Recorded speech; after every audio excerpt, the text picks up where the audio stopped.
I've tried being white before I've tried being myself. I've been taught to excuse my blackness before I've been taught to excuse my manners.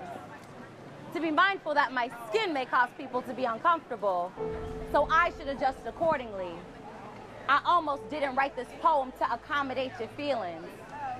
I believe my blackness was a disease only caught by those who deserve to be punished at random. Your institutions choose to subjugate my people in tandem, as if I was awaiting trial in my mother's womb and my birth was a life sentence to injustice.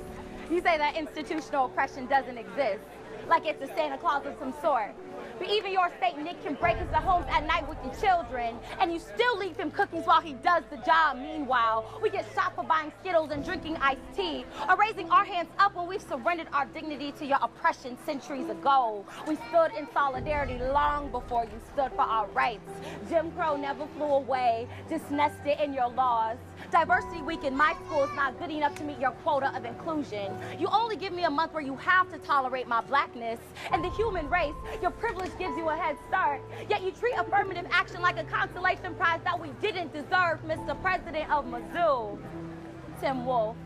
Don't act surprised that your students are acting like animals in your Mizzou of an institution, America. Don't act surprised that your black citizens have reached their boiling point in this melting pot of a country. I'm sorry for making you uncomfortable with words like racism and oppression, but I've been uncomfortable with your actions. Genocide is starting to look like law enforcement. Red, white, and blue is an inequality's kaleidoscope.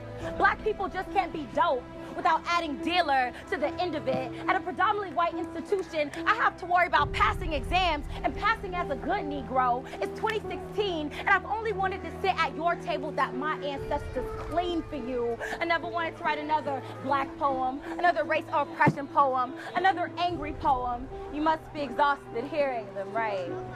But imagine how exhausting it is to live it every day. You say that institutional oppression doesn't exist, but try unpacking your invisible knapsack and acknowledge the weight that I carry. Unveil your blinders because I am tired of being invisible. I am tired of being divisible. This is not your fault.